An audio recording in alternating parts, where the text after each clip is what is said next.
नमस्कार दोस्तों, मैं रवि आप सभी का स्वागत करता हूँ। आज हम जानेंगे कि अगर आपने भी माँ की पूजा की है, आपने भी नवरात्रि में माँ का ध्यान किया है, आप भी माँ की पूजा पाठ करते हैं, माँ को बुलाने का प्रयास कर रहे हैं, माँ के नाम से जिन साधकों ने घर में ज्योति जलाई है, या फिर आपने माँ के व्रत रखे हुए हैं, या कोई संकल्प आपने किसी साधना को नवरात्रि में किसी साधना को पूरा करने का लिया हुआ है, मंत्र संकल्प, या फिर आप पूजा पाठ करके उन शक्ति को बुलाना चाहते हो, तो आज से अभी से, क्योंकि नवरात्रि के इन दिनों में ही जो दिन बीत चुके हैं उनमें केवल और केवल आपकी पूजा में कोई भी घटना अधिक प्रभाव के साथ नहीं घटी होगी।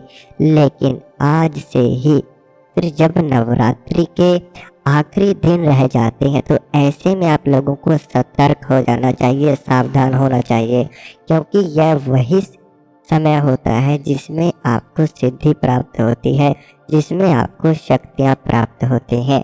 तो ऐसे समय के दौरान आप उसको देने से पहले आपकी परख रखती हैं, आपकी सहनशीलता की परख रखेंगी। ऐसे समय में आपको क्रोध भी आ सकता है, ऐसे समय में आप लोगों को विचित्र विचार आना शुरू हो जाएंगे, गंदे विचार आप लोगों को पूजा के समय पर अधिक आ सकते हैं, या फिर रात्रि के समय में गंदे स्वप्न आप लोगों को आना शुरू हो जाएंगे, गलत कार्य आप लोगों के पास आना शुरू हो जाएंगे। तो आपको बहुत ज़्यादा सतर्क रहने की ज़रूरत है, क्योंकि ऐसे में शक्तियाँ रात्रि के समय में आपके पास दोगुनी माया जाल खेलना शुरू कर देती हैं, जिसकी वजह से आप लोगों को गलत स्वप्न आना शुरू हो जाते हैं, गंदे स्वप्न आना शुरू हो जाते हैं। ऐसे में वह शक्तियाँ आपकी परख रखती हैं कि हर एक स्त्री के अंदर माँ दुर्गा का वास है। अगर आप इस योगिनी जाल में फंस जाते हैं तो ऐसे में आप लोगों की साधना असफल हो सकती है। तो आप लोगों को बहुत ही ज़्यादा सतर्क रहना है वह, क्योंकि इस समय में आपके शरीर में जो भी आप मंत्र जपते हैं उसकी ऊर्जा बढ़ना शुरू हो जाती है, लेकिन जो साधक इस ऊर्जा को इस्तेमाल करना नहीं जानते उन साधकों के साथ इस तरह की समस्याएं होना शुरू हो जाती हैं। भी आप मंत्र जपते हैं और नवरात्रि के समय में जो भी मंत्र जाप किया जाता है या पूजा की जाती है उससे अधिक ऊर्जा हमारे शरीर को प्राप्त होती है। उस ऊर्जा को जो साधक नहीं संभाल पाते, आपको ऐसे में क्रोध भी आ सकता है, साथ में आपको बड़े ही विचार आना शुरू हो जाते हैं।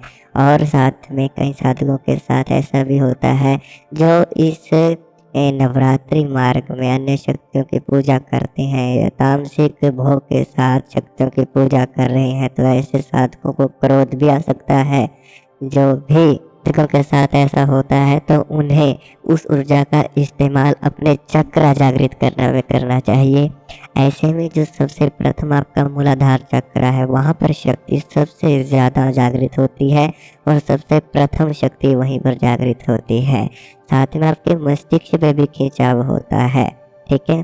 तो आप लोगों को सहस्त्रार चक्र का ध्यान करना चाहिए, आप लोगों को सबसे प्रथम मूलाधार चक्र का ध्यान करना चाहिए, क्योंकि जब तक आप मूलाधार चक्र पर ध्यान नहीं करेंगे तो शारीरिक ऊर्जा को नहीं संभाल पाएंगे। साथ में उसके बाद आपके आराम आराम से सभी चक्र जागृत हो जाते हैं।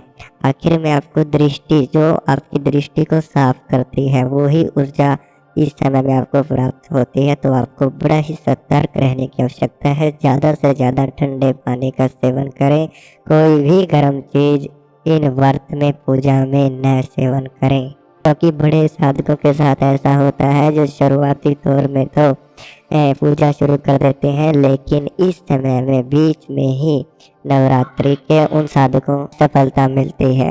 तो आप भी माता रानी से सेवा कर सकते हैं, पूजा उनकी कर सकते हैं, वह उनसे अरदास करें कि आपकी पूजा में कोई भी बाधा न आए।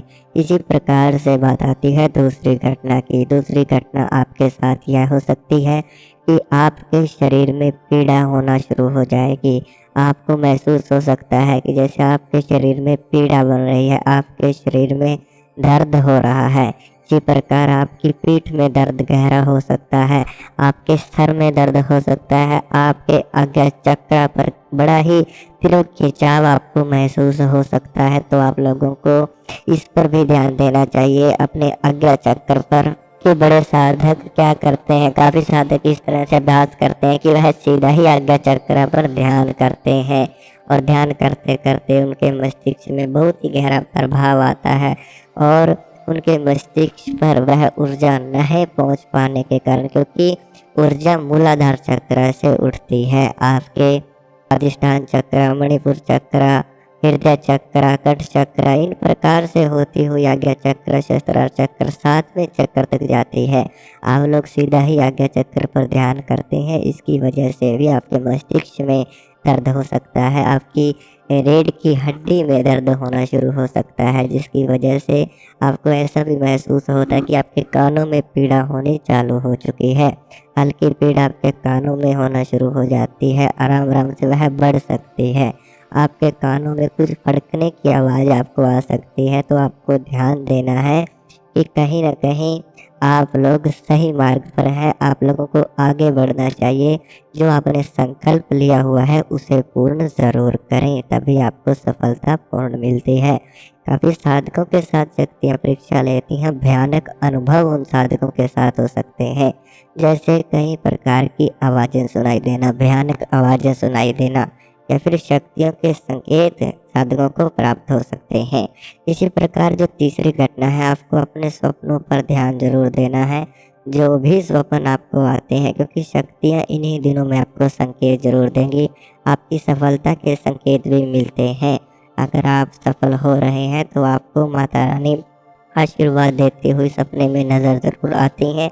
उनकी तस्वीर, उनके दृश्य मंदिर दिखाई देना शुरू हो सकते हैं। तो ऐसे में आपको ध्यान देना चाहिए कि कई बार माँ किसी अन्य के रूप में भी आपको संकेत देती है। आप लोगों को माँ का किसी अन्य के रूप में दिखाई देना और आपसे बातें करना, आपको कोई मंत्र दे देना या फिर आपके साथ बातचीत करना, आपकी समस्याओं का हल बताना, ऐसे समय में साधकों को बड़े ही कम स्वप्न याद रहते हैं। तो आपको कोशिश माता रानी से प्रार्थना ज़रूर करनी है कि जो भी आपको वह संकेत दें आपको याद रहे, क्योंकि ऐसे समय में साधक उन सपनों को भूल जाते हैं। याद नहीं रहता कि उन्हें रात्रि में क्या देखा, क्या महसूस किया है। इस समय में आपके शरीर में भारी कंपन महसूस होना शुरू हो जाती है, आपके शरीर में झटके पड़ना शुरू हो जाते हैं, साथ में आपको अपने आसपास एहसास होना शुरू हो जाता है उन शक्तियों का। तो आपको ध्यान देने की आवश्यकता है कि आपको जो संकेत मिल रहे हैं आप उनको महसूस करें, व उन नियमों का पालन करें, व साथ में जो संकेत आपको मिल रहे हैं, जो स्वप्न आपको दिख रहे हैं, उन्हें समझने का प्रयास करें। साथ में अगर आपके साथ कोई कभी साधकों के घरों में समस्याएं उत्पन्न हो जाती हैं, क्योंकि बुरी शक्तियां कई साधकों के साथ में होती हैं, या किसी शक्ति का दोष उन साधकों को होता है, तो ऐसे में उनकी साधना, उनकी पूजा स्वीकार नहीं होती है, कहीं ना कहीं बाधाएं उनके जीवन में उत्पन्न हो जाती हैं। तो अगर आपके घर में कोई समस्या है, आपके घर में कोई बाधा है, घर में समस्या है, आपके साथ कोई समस्या है, आप कोई बात करना चाहते हैं तो बात कर सकते हैं। उसके लिए आपको व्हाट्सएप नंबर स्क्रीन के ऊपर दिया हुआ है, आप उस व्हाट्सएप नंबर पर जाकर अपनी समस्या को बता सकते हैं, वह समस्या का समाधान तुरंत जान सकते हैं। साथ में अगर आपको वीडियो अच्छी लगी हो तो चैनल को सब्सक्राइब ज़रूर करें। साथ में इस चैनल की कम्युनिटी आप चेक कर सकते हैं, उसमें आपको अन्य साधकों के अनुभव देखने के लिए मिलेंगे।